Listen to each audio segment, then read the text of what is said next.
Kenapa bisa sakit, Tanya Vero lembut saat sudah berdiri di dekat berangkar Aluna. Gak kenapa-kenapa kok, perutku cuma kram biasa aja, balas Aluna gugup. Wanita itu merasa tak enak hati pada Andreas. Saat ini perasaan Aluna benar-benar kacau. Dia ingin terlepas dari Andreas, namun dia juga tak bisa kembali pada Vero. Kamu siapa? Tanya Andreas yang sedari tadi diam saja memperhatikan interaksi Aluna dan Vero. Aku temannya Aluna.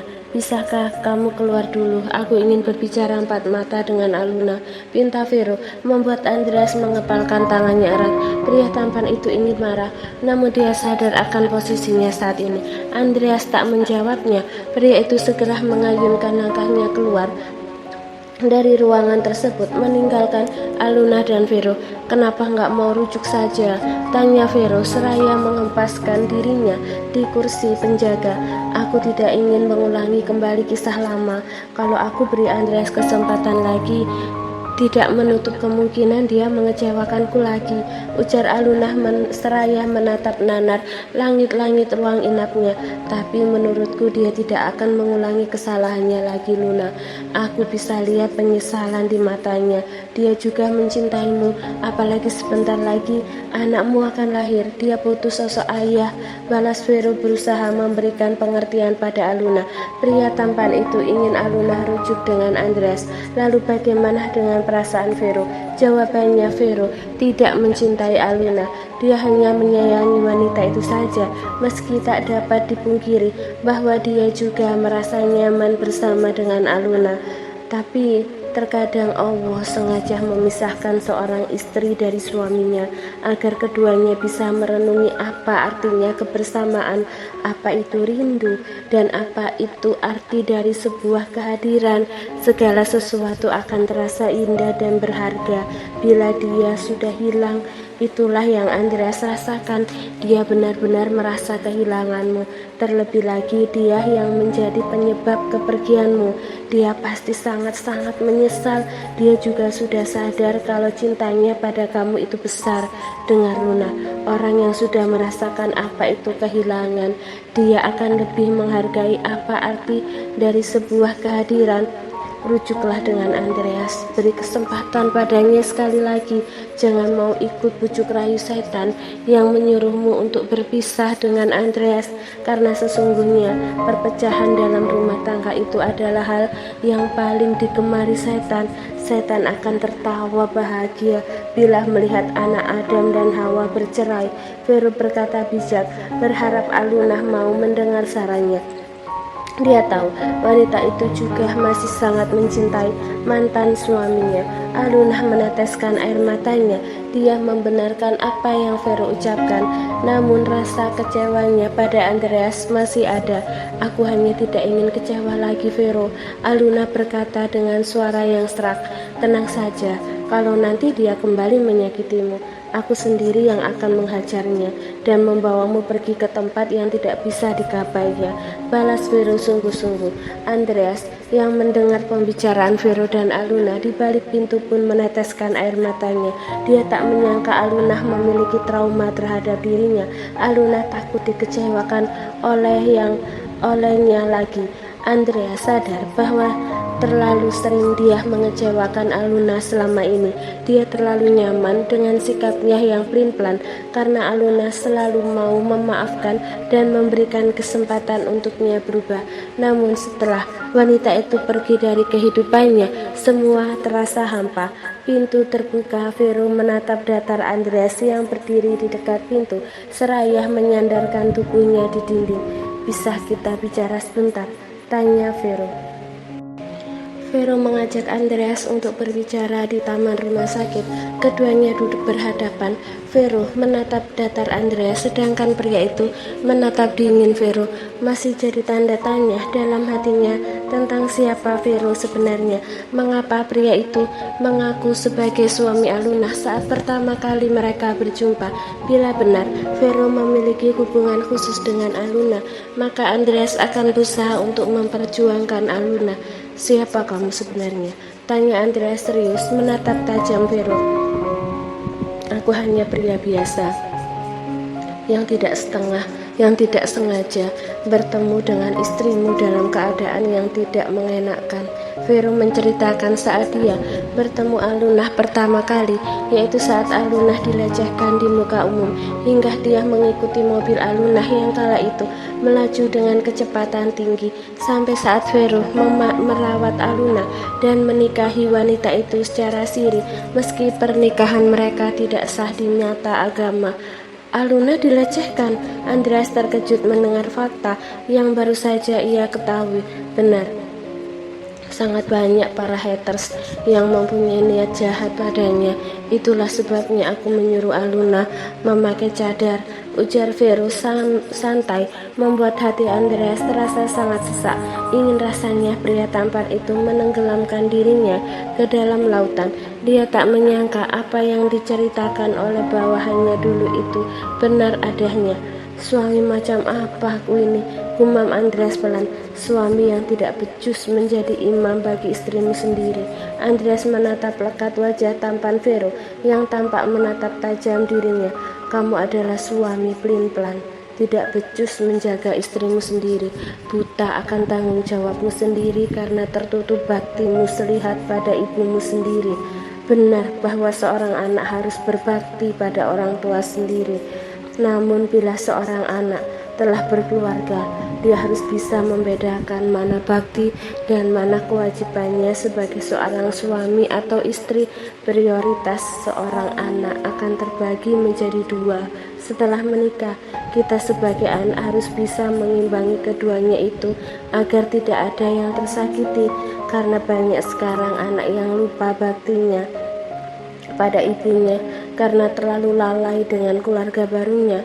Tak sedikit juga anak yang hancur pernikahannya karena terlalu fokus akan baktinya pada orang tua, sehingga dia melupakan tugasnya sebagai seorang suami. Terkadang sebuah pernikahan itu hancur bukan karena orang ketiga, tapi karena orang dalam. Aku tidak menyalahkanmu yang ingin berbakti pada ibumu dengan cara menceraikan Alunah yang kata ibumu bukan menantu baik. Akan tetapi seharusnya kamu menyelidiki dulu apa benar istrimu bukan menantu yang baik, atau itu cuma bualan ibumu saja yang tidak ingin memiliki menantu seperti Alunah karena tidak sesuai dengan kriterianya. Andreas terdiam. Pria itu mendengar baik-baik setiap ucapan yang keluar dari mulut Vero. Dia tak berniat menyanggah karena sadar bahwa apa yang keluar dari mulut Vero itu benar. Tugas suami itu bukan hanya memberi nafkah lahir dan batin, tapi juga harus bisa melindungi hak-hak istri dan anak-anak kita. Begitu juga dengan lisan. Kita harus benar-benar memilah setiap kata yang ingin kita ucapkan, karena salah sedikit saja itu bisa berakibat fatal. Contohnya kata talak. Jangan main-main. Seorang istri mengucapkan kata talak 1000 kali itu tidak akan memutuskan ikatan suami istri, akan tetapi satu saja kata talak yang keluar dari mulut suami, maka detik itu juga ikatan yang sudah terjalin bertahun-tahun itu putus. Vero bangkit dari duduknya. Dia menepuk pundak Andreas, membuat pria itu mendongak menatapnya. Kalau suatu saat nanti terjadi kesalahpahaman di antara kalian, segera beri pemahaman pada istrimu agar tidak terjadi kesalahan. Kalau suatu saat nanti ada tingkah istrimu yang tidak kamu sukai, maka tegurlah dia dengan cara lembut, karena istri itu terbuat dari tulang rusuk, karena tidak diciptakan dari tulang kaki untuk kita injak-injak, bukan juga dari tulang kepala untuk memimpin kita. Tulang rusuk itu bengkok, kalau dipaksa lurus dia akan patah. Begitu juga dengan istri, dibentak sedikit saja mereka akan sedih dan murung. Setelah mengucapkan itu, Vero pergi meninggalkan Andreas yang sedang mencerna setiap nasihat Vero. Tugasku sudah selesai, saatnya aku kembalikan kamu pada suamimu. Maafkan aku kalau selama kita bersama ada banyak kata yang membuat hatimu sakit. Percayalah bahwa aku tidak bermaksud menyakitimu sedikit pun, Luna. Aku hanya membimbingmu ke jalan yang benar.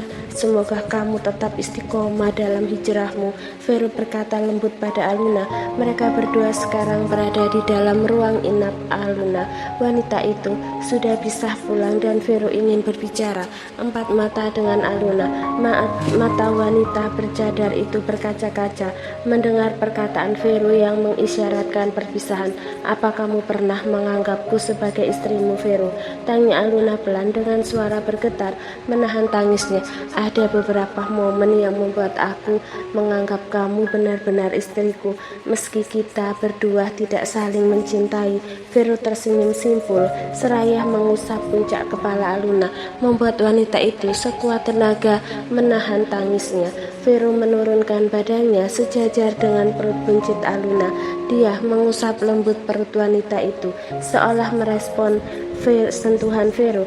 Bayi Aluna bergerak di dalam perutnya, membuat Vero tersenyum cerah. Halo nak, ini papa angkatmu. Sehat-sehat di dalam sana ya.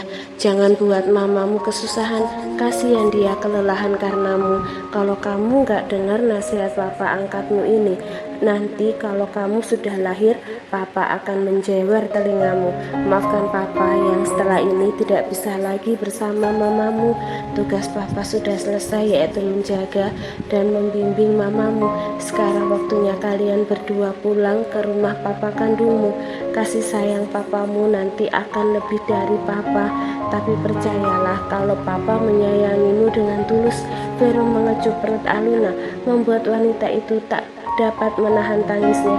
Aluna menangis sesenggukan sampai tubuhnya terguncang. Setiap pertemuan pasti ada perpisahan, dan perpisahan adalah hal yang menyakitkan.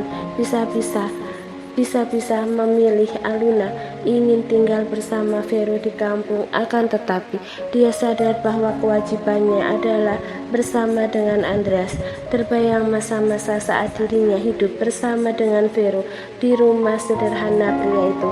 Aluna yang pertama kali tinggal di rumah kecil kerap kali mengeluh dan mencibir, hingga saat Aluna dipaksa mengikuti pengajian dan diajarkan tata cara mengambil air wudhu oleh Vero. Semuanya terasa sangat singkat. Kenapa takdir sangat jahat? Takdir mempertemukan kita dalam sebuah hubungan yang rumit. Andai saja aku bertemu denganmu lebih dulu, aku pasti... Jangan pernah memaki takdir. Anda setiap manusia tahu hikmah di balik takdir buruknya, maka mereka akan tetap memilih takdir buruk itu karena hikmah di baliknya sangatlah indah. Begitu juga dengan kita berdua, Luna. Ada beberapa pasangan yang terikat dalam suatu pernikahan hanya untuk saling membimbing. Setelah tugas mereka selesai, maka pernikahan itu juga selesai. Jelas, Vero mencengkram lembut pundak Aluna. Seperti kita, jawab Aluna dengan suara parau. Iya, seperti kita. Sekarang sudah saatnya kamu kembali ke dalam pelukan suamimu. Meski pernikahan kita berdua tidak sah karena kamu sedang hamil, aku tetap akan mengatakan hal itu. Vero menarik nafasnya dalam-dalam, lalu menaruh telapak tangannya di kepala Aluna. Mulai saat ini aku jatuhkan talak atasmu, Aluna. Kamu bukan lagi istriku dan aku bukan lagi suamimu. Ucap Vero lantang membuat Aluna menangis terseduh-seduh.